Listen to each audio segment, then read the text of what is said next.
Hello everyone. विद्यार्थी मित्रांनो, आजच्या लेक्चरमध्ये आपणाला या ठिकाणी पार्टिकलची जी काही मोशन आहे ती रिप्रेझेंट करण्यासाठी आपण ग्राफचा वापर करणार आहे.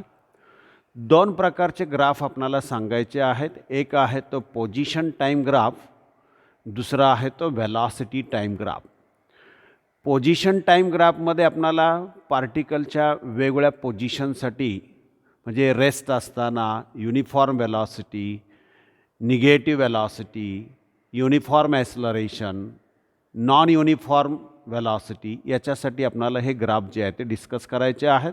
तसंच वेलॉसिटी टाईम ग्राफमध्ये सुद्धा या पद्धतीनं आपण डिस्कशन करणार आहे. पहिला पार्ट आहे तो बघा,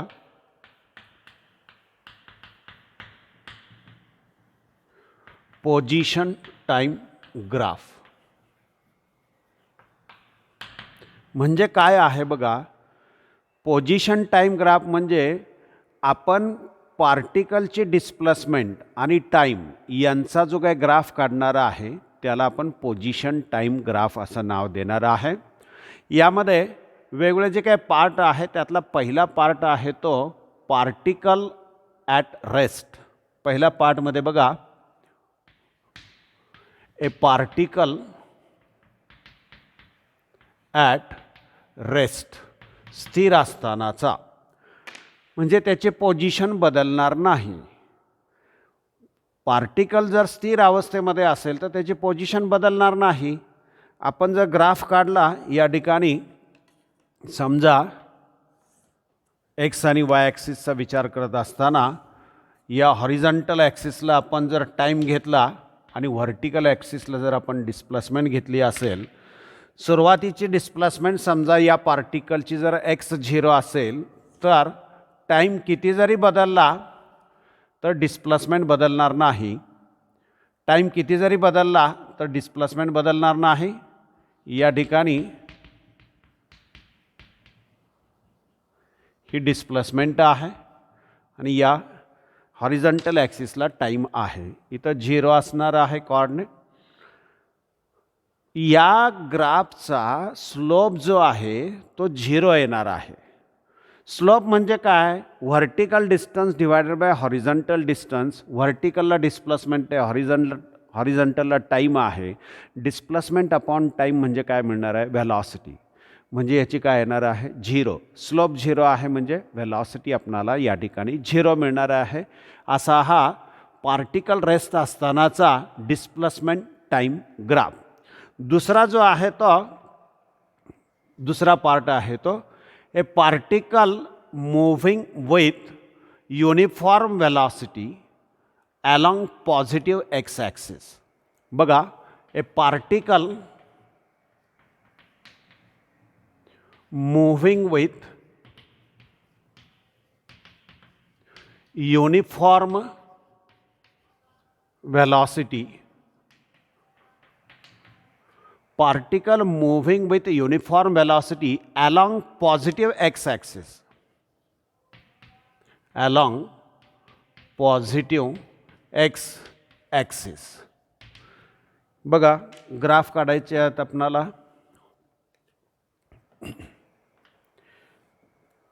व्हर्टिकल ॲक्सिसचा आहे तो डिस्प्लेसमेंटचा आहे, हॉरिझॉन्टल ॲक्सिसचा आहे तो टाईमचा आहे. इथं डिस्प्लेसमेंट आहे.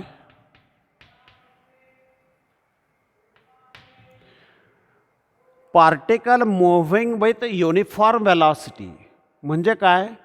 Particle covers equal distance in equal interval of time किंवा equal displacement in equal interval of time. मग ग्राफ कसा येणार आहे बघा त्याचा.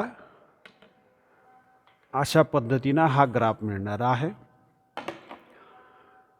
डिस्प्लेसमेंट आणि टाईमचा ग्राफ म्हणजे पोझिशन टाईम ग्राफ.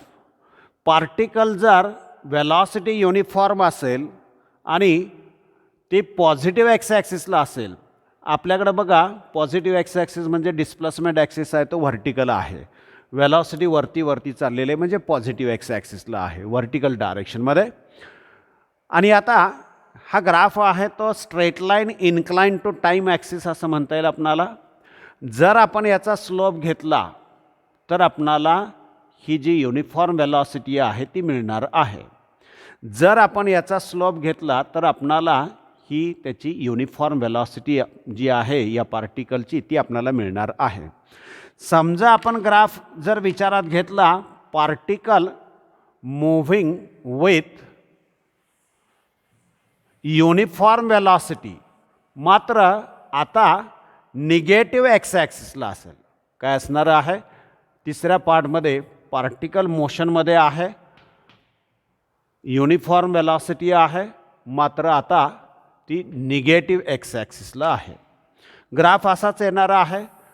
नेचरमध्ये बदल आहे. काय आहे बघा, निगेटिव्ह एक्स ॲक्सिस वरच्या बाजूला पॉझिटिव्ह एक्स ॲक्सिस असेल तर खाली येत असताना निगेटिव्ह एक्स ॲक्सिस असणार आहे. म्हणजे हा ग्राफ जो आहे तो आपणाला अशा पद्धतीनं मिळतं, या पद्धतीनं मिळणार आहे. निगेटिव्ह एक्स ॲक्सिस म्हटलेलं आहे. वरच्या दिशेमध्ये पॉझिटिव्ह एक्स ॲक्सिस असेल तर खालच्या दिशेमध्ये काय येणार आहे? निगेटिव्ह एक्स ॲक्सिस येणार आहे. आणि जर आपण याचा स्लोप घेतला तर आपणाला मिळणार आहे ती वेलॉसिटी निगेटिव्ह मिळणार आहे. ही वेलॉसिटी जी आहे ती निगेटिव्ह मिळणार आहे.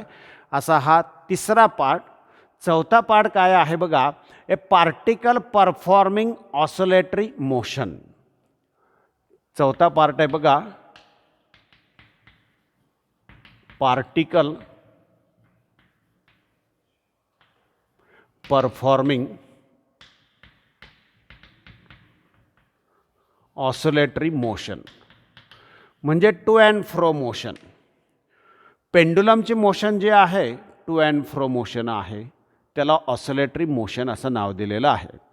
जर आपण पार्टिकलचा डिस्प्लेसमेंट आणि टाईमचा ग्राफ काढला तर आपणाला ग्राफचं नेचर बघा, ऑसिलेटरी आहे म्हणजे ते डिस्प्लेसमेंट पॉझिटिव्ह आहे, निगेटिव्ह आहे, पॉझिटिव्ह आहे, निगेटिव्ह आहे. म्हणजे आपणाला त्याचा ग्राफ जो आहे तो कसा मिळणार आहे बघा. या ग्राफचं इथं डिस्प्लेसमेंट आहे,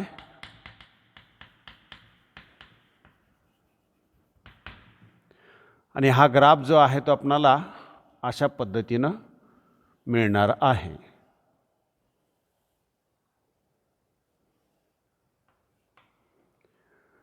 जर पार्टिकल ऑसिलेटरी मोशन असेल, टू अँड फ्रो मोशनला आपण ऑसिलेटरी मोशन असं म्हणणार आहे. त्या ग्राफचं नेचर जे आहे ते आपणाला अशा पद्धतीनं मिळणार आहे.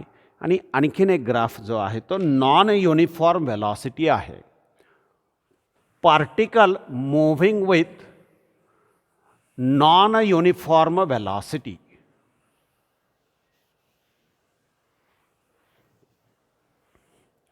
Particle moving with non uniform velocity म्हणजे या अगोदर आपण सांगितल्याप्रमाणे covers unequal displacement in equal interval of time. Uniform velocity म्हणजे particle covers equal displacement in equal interval of time. आणि नॉन युनिफॉर्म वेलॉसिटी म्हणजे काय बघा, पुढचा पार्ट जो आहे तो या ठिकाणी ए पार्टिकल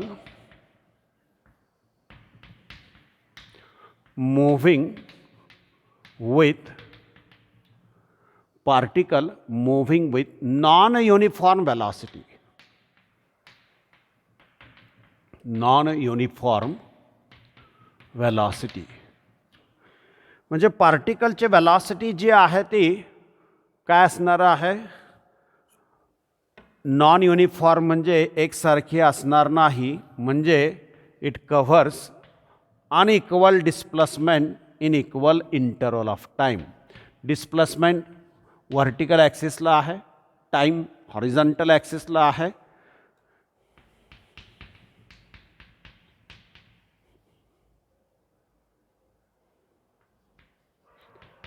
बघा, जर equal displacement in equal interval of time असेल तर आपल्याला स्ट्रेट लाईन मिळालेला आहे. आता आपल्याला ग्राफ आहे तो स्ट्रेट लाईन न मिळता असा कर्व मिळणार आहे. हा कर्व मिळणार आहे. याच्यावरचे आपण वेगवेगळे पॉईंट सिलेक्ट करणार आहे. ए बी सी डी आणि इथे एक टेंजंट आपण घेणार आहे. बघा, याचे टाईमचे पॉईंट्स आपणाला लिहिता येतील.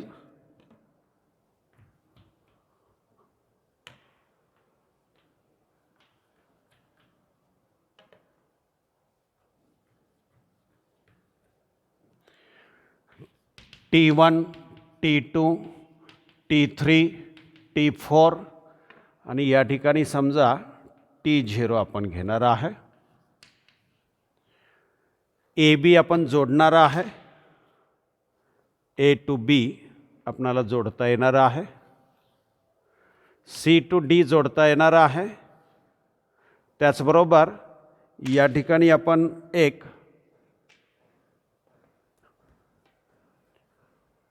टेंजंट काढणार आहे आणि ती असणार आहे पी क्यू. येते का लक्षात? बघा, हे जे वेगवेगळे पॉईंट्स आहेत ते या ग्राफवरचे आपण सिलेक्ट केलेले आहेत. याला करस्पॉन्डिंग कॉर्डिनेट्स बघा, एक्स कॉर्डिनेट्स काय असणार आहेत.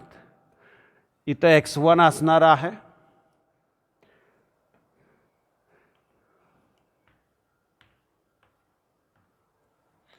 या ठिकाणी x2 असणार आहे.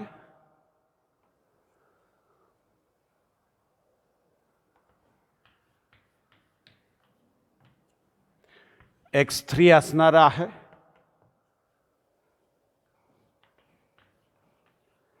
इथं आहे तो x4 असणार आहे. असे टाईमचे कॉर्डिनेट्स आहेत, डिस्प्लेसमेंटचे कॉर्डिनेट्स आहेत. जर आपणाला या ए बीचा स्लोप घ्यायचा असेल, ए बीचा स्लोप घ्यायचा असेल म्हणजे आपणाला ॲव्हरेज वेलॉसिटी काढायची आहे. ए पासून बीकडे जात असताना त्याची जर ॲव्हरेज वेलॉसिटी काढायची असेल तर आपण काय करणार आहे, या ए बीचा स्लोप घेणार आहे आणि त्यामध्ये काय मिळणार आपणाला, ए बीचा स्लोप घेत असताना बघा x4 minus x1 divided by T4 minus T1 ए बीसाठी. आणि सी डीचा सी टू डी जात असताना ॲव्हरेज वेलॉसिटी पाहिजे असेल तर आपण सी डीचा स्लोप घेणार आहे. सी डीचा स्लोप घ्यायचा असेल तर काय येणार बघा, x3 minus x2 divided by T3 minus T2. ए बीचा काढायचा असेल तर x4 minus x1 divided by T4 minus T1 असा येणार, फायनल मायनस इनिशियल प्रमाणे.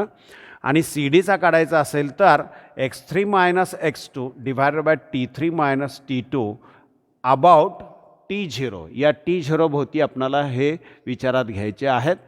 समजा हा टाईम इंटरवल जर कमी असेल, हा टाईम इंटरवल जर कमी असेल तर हा जो काय बी पॉईंट आहे तो डीकडे येणार आणि जवळजवळ हा पॉईंट आहे तो या ठिकाणी येणार. आणि आता या ठिकाणची आपणाला त्या इन्स्टंटला वेलॉसिटी पाहिजे, म्हणजे इन्स्टंटेनियस वेलॉसिटी पाहिजे. इन्स्टंटेनियस वेलॉसिटी पाहिजे असेल तर आपण या पी क्यू टँजंटचा स्लोप काढणार आहे. इन्स्टंटेनियस वेलॉसिटी पाहिजे असेल तर आपणाला या ठिकाणी या टँजंटचा स्लोप घेणार आहे, म्हणजे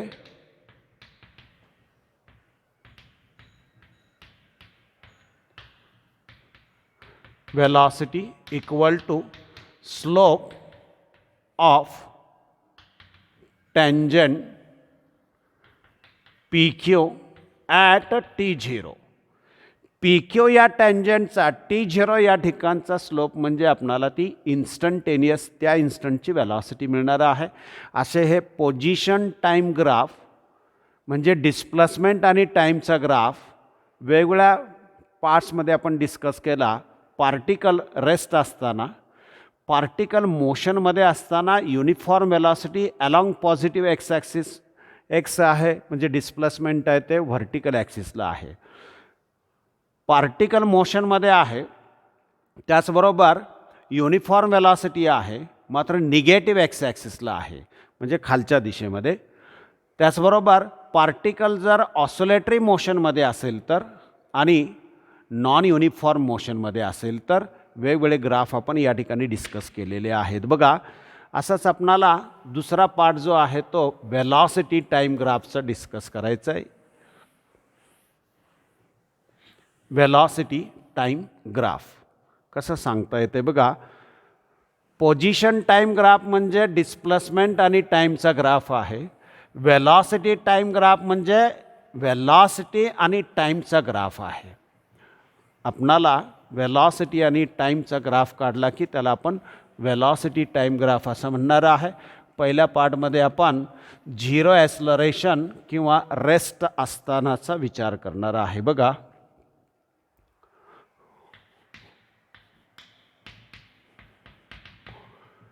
वेलॉसिटी टाईम ग्राफ पहिल्या पार्टमध्ये आहे ए बॉडी किंवा a particle is at rest किंवा झिरो ॲक्सलरेशन.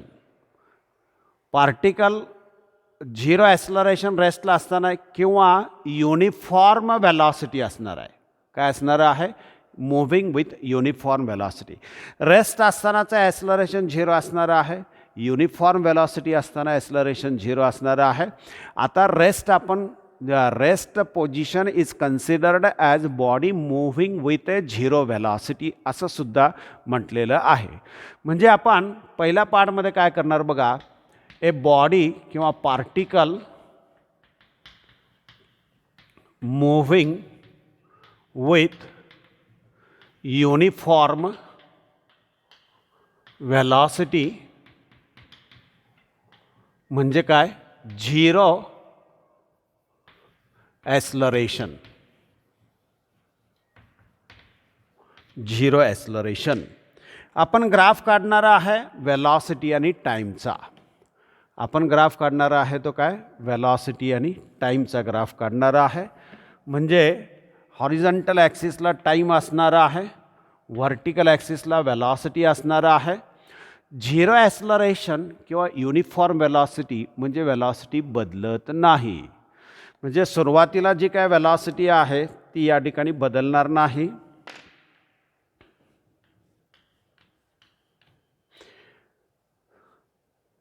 समजा आपण या ठिकाणी ही वेलॉसिटी जी आहे ती बदलणार नाही. दोन टाईम विचारात घेतले,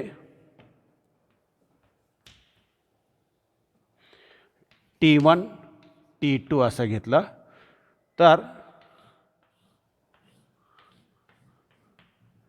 ही वेलॉसिटी जी आहे ती v अशी असेल. वेलॉसिटी कॉन्स्टंट आहे. या लाईनचा स्लोप घेतला की झिरो येणार आहे म्हणजे ॲक्सलरेशन झिरो. युनिफॉर्म वेलॉसिटी असेल तर ॲक्सलरेशन झिरोच असणार आहे. आता या T1 आणि T2 टाईमचा विचार केला तर area under the curve represent the displacement of the body.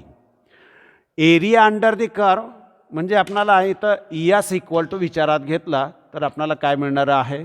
v into T2 minus T1 displacement covered by the body or particle when it moves from T1 to T2.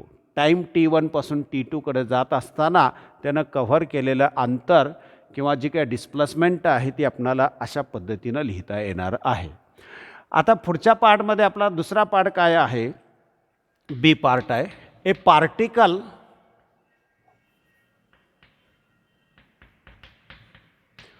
Moving with a particle moving with positive constant acceleration किंवा constant positive acceleration. जर आपण या particle मोशनमध्ये आहे आणि काय करायचं आहे आपणाला? त्याच्याकडे ॲक्सलरेशन आहे. याचा जर ग्राफ काढायचा असेल, हे टाईम ॲक्सिस, या ठिकाणी ही वेलॉसिटी असणार आहे. व्हर्टिकल ॲक्सिसला वेलॉसिटी, हॉरिझॉन्टल ॲक्सिसला टाईम असणार आहे. आणि आता पार्टिकल जो आहे तो मोशनमध्ये आहे. युनिफॉर्म वेलॉसिटी, युनिफॉर्म ॲस्लरेशन, कॉन्स्टंट ॲस्लरेशन असं म्हटलेलं आहे आणि पॉझिटिव्हला आहे. आणि काय आहे ते पॉझिटिव्ह डायरेक्शनला आहे. तर कशा पद्धतीनं काढता येते बघा. समजा पार्टिकल जो आहे तो इथून सुरुवात झाली असेल,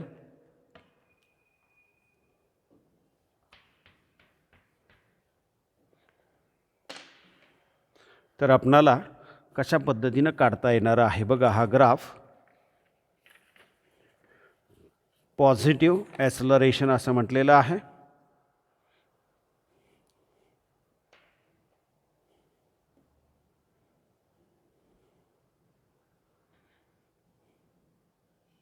कुठलेही 2 पॉईंट आपण सिलेक्ट करणार. व्हेलॉसिटी आहे ती वाय म्हणजे व्हर्टिकल ॲक्सिसला आहे आणि टाईम जो आहे तो या हॉरिझॉन्टल ॲक्सिसला आहे. याच्यावरचे आपण समजा असे हे 2 पॉईंट सिलेक्ट केले. टाईम T1 T2, इकडं बघा व्हेलॉसिटी V1 V2 घेता येणार आहे. व्हेलॉसिटी जी आहे ती V1 V2 अशी घेता येणार आहे. टाईम जो आहे तो T1 T2 असा घेता येणार आहे.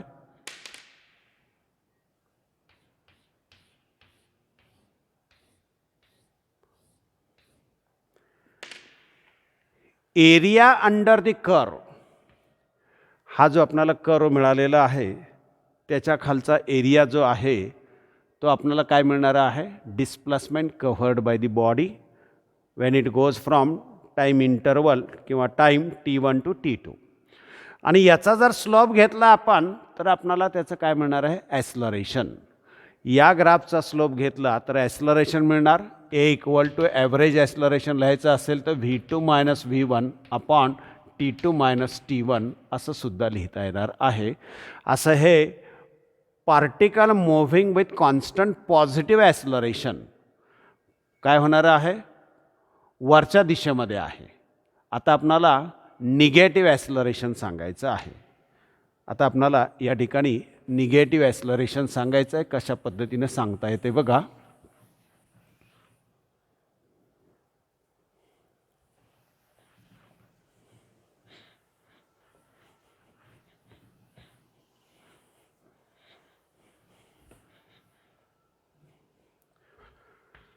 A particle moving with constant negative acceleration. आपण वेलॉसिटी आणि टाईमचा ग्राफ काढणार आहे. ॲस्लरेशन या ठिकाणी निगेटिव्ह असणार आहे.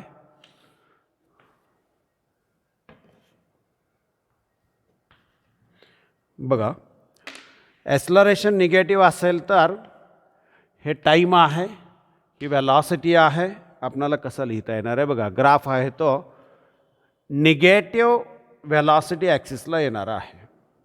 निगेटिव्ह वेलॉसिटी ॲक्सिसला येणार आहे. याच्यावरचे आपण 2 पॉईंट जर सिलेक्ट केले, समजा हा एक पॉईंट असेल, हा दुसरा पॉईंट आपण इथं सिलेक्ट केला समजा, तर काय येणार आहे बघा.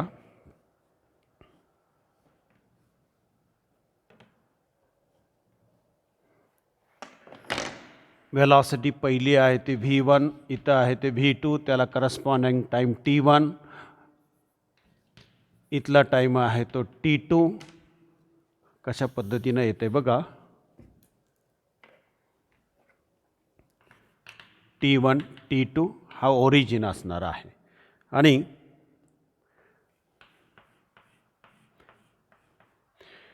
जर आपण याचा स्लोप घेतला तर आपणाला रिटार्डेशन मिळणार आहे. काय मिळणार आहे, रिटार्डेशन म्हणजे निगेटिव्ह ॲस्लरेशन मिळणार आहे. आणि एरिया अंडर द कर्व जर घेतला तर आपणाला डिस्प्लेसमेंट मिळणार आहे. या ठिकाणचा हा शेडेड एरिया आपण जर कन्सिडर केला तर आपणाला डिस्प्लेसमेंट मिळणार आहे when particle moves from T1 to T2. आणि आता नेक्स्ट आहे ते बघा, particle moving with non uniform acceleration. बघा, युनिफॉर्म किंवा कॉन्स्टंट ॲक्सलरेशन पॉझिटिव्ह निगेटिव्ह आता नॉन युनिफॉर्म आहे. A particle moving with non uniform acceleration. Non uniform acceleration graph काढता येईल आपणाला. वेलॉसिटी आणि टाईमचा ग्राफ काढणार आहे आपण. हॉरिझॉन्टल ॲक्सिसला टाईम असणार आहे, व्हर्टिकल ॲक्सिसला वेलॉसिटी असणार आहे. जर हा नॉन युनिफॉर्म असेल तर ग्राफचं नेचर जे आहे ते आपणाला स्ट्रेट लाईन न मिळता असा कर्व मिळणार आहे. मग याच्यावरचे आपण पॉईंट सिलेक्ट करणार आहे. हा ओ पॉईंट आहे, ओरिजिन आहे. 2 पॉईंट आपण सिलेक्ट करणार आहे. हा ए असेल, हा बी असेल. आणि समजा या ठिकाणी टाईम जो आहे तो T0, हा पहिला टाईम आपण घेणार आहे T1, हा दुसरा टाईम असणार आहे T2 आणि हा T0 जर असेल तर आपणाला या ठिकाणी काय लिहिता येणार आहे बघा. त्याला आपण टँजंट काढणार आहे या ठिकाणी.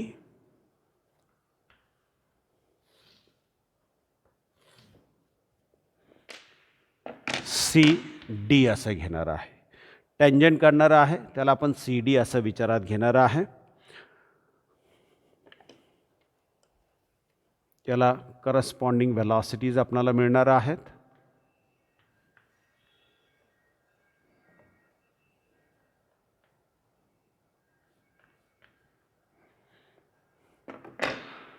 आता आपणाला या AB चा विचार करायचा असेल तर आणि आपणाला जर डिस्प्लेसमेंट पाहिजे असेल तर आपणाला काय करायला पाहिजे, एरिया अंडर दी कर्व करायला पाहिजे.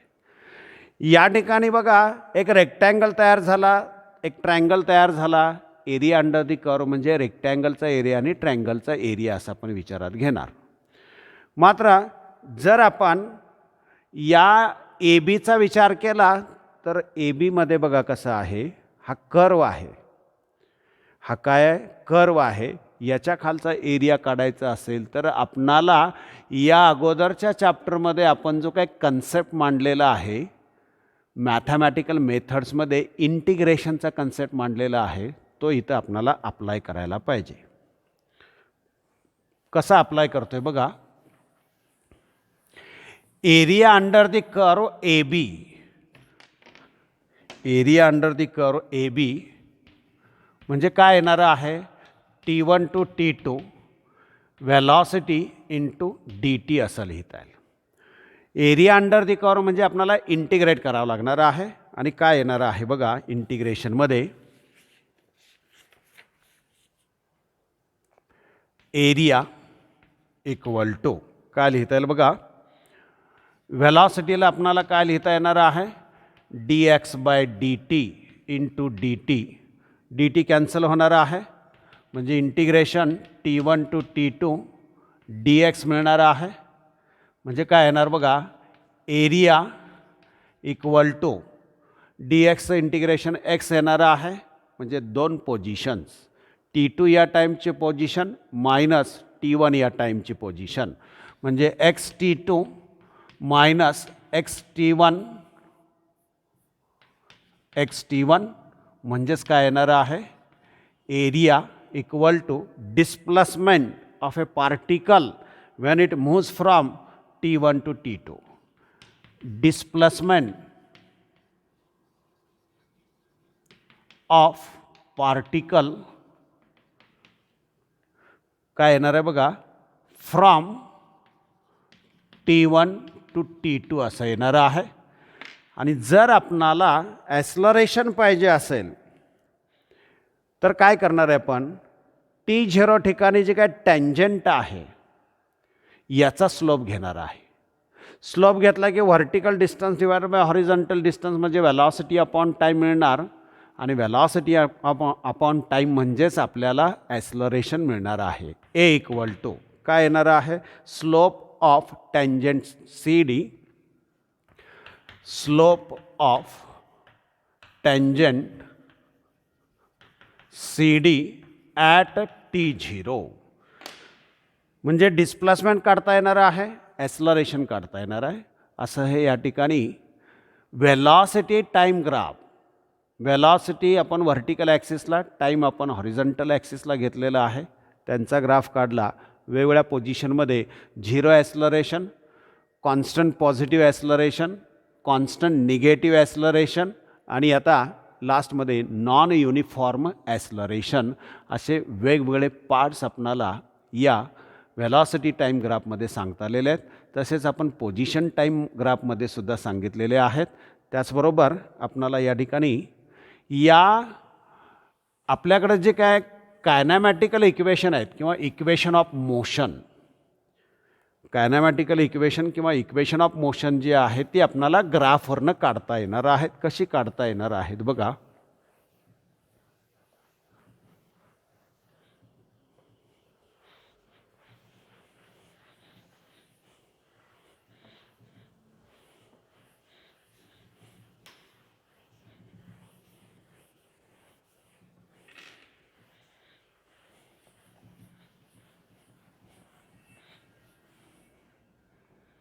Equation of motion, kinematical equation 3 equations आहेत. V equal to u plus a t, s equal to U T plus half a T square आणि तिसरं कायनॅमॅटिकल इक्वेशन आहे v square equal to you square plus 2as. असे 3 कायनॅमॅटिकल equation आपणाला ग्राफवरून काढता येणार आहेत. Velocity आणि टाईमचा ग्राफ काढणार आहे. आपण काय लिहिणार आहे बघा. इक्वेशन ऑफ मोशन,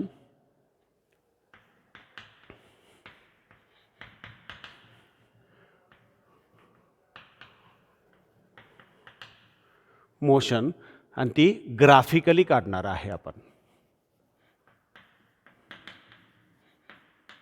ग्राफिकली बघा, ग्राफ काढणार आहे वेलॉसिटी आणि टाईमचा.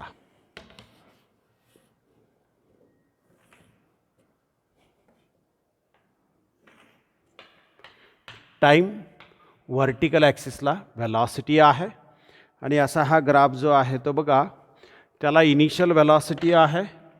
पार्टिकलला सुरुवातीला काय इनिशियल वेलॉसिटी आहे.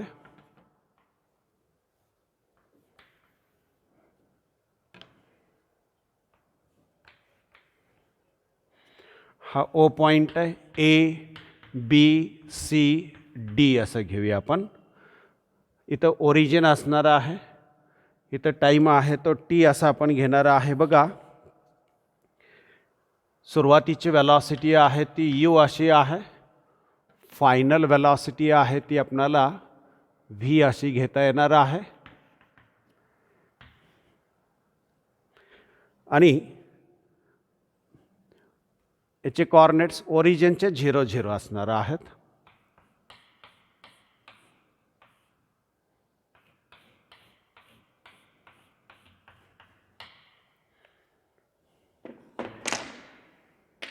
बघा, consider A particle is moving with initial velocity आहे ती यू ॲट टाईम 0 आणि V at time T. T या टाईमला वेलॉसिटी जी आहे ती आपण व्ही अशी घेणार आहे. आता आपणाला ए बी म्हणजे कायनॅमॅटिकल इक्वेशन काढत असताना ए बी या लाईनचा स्लोप काढायचा आहे. बघा, स्लोप इक्वल टू काय येणार. Slope equal to vertical distance divided by horizontal distance. Vertical distance काय येणार बघा. ए बीचं फायनल व्ही आहे, इनिशियल यू आहे, म्हणजे आपणाला येणार आहे बघा व्ही मायनस यू. टाईममधला फरक बघा, टी मायनस 0 म्हणजे टी मायनस 0. आणि वेलॉसिटी टाईम ग्राफचा स्लोप म्हणजे आपणाला काय मिळणार आहे. ॲक्सलरेशन. म्हणजे काय लिहिता येईल बघा, v minus u upon t equal to a, म्हणजे v minus u equal to a T. म्हणजे इक्वेशन मिळणार v equal to u plus a t. First kinematical equation हे जे आहे ते आपणाला फर्स्ट कायनॅमॅटिकल इक्वेशन ते काय मिळणार आहे. It gives the final velocity after time T असं मिळणार आहे. आता आपण काय करणार आहे बघा, या ए बीच्या अंडर एरिया जो आहे तो कॅल्क्युलेट करणार आहे. म्हणजे काय मिळणार आपल्याला? डिस्प्लेसमेंट. दुसऱ्या पार्टमध्ये बघा, displacement S equal to area of quadrilateral. कुठला आहे? O A B D. म्हणजे काय आहे त्याच्यामध्ये? Area of triangle, area of triangle, triangle कुठला आहे बघा? A B C plus area of rectangle. काय आहे बघा? Area of rectangle O A C D. S equal to ट्रँगलचा एरिया माहिती आहे आपल्याला? Half base into height. Half base काय आहे? टी असा आहे. हाईट काय आहे? व्ही मायनस यू असं आहे. प्लस एरिया ऑफ रेक्टँगल काय येणार बघा? लांबी गुणाकारामध्ये रुंदी. लांबी टी आहे, रुंदी यू आहे, म्हणजे आपल्याला यू टी असं मिळणार.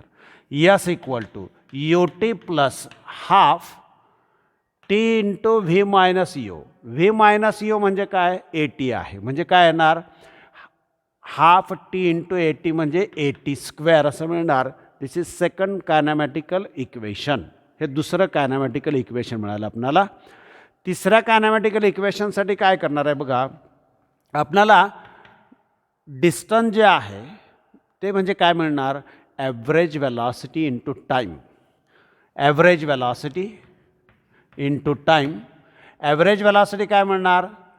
You plus V upon two into T असं मिळणार. मी याला काय करणार आहे?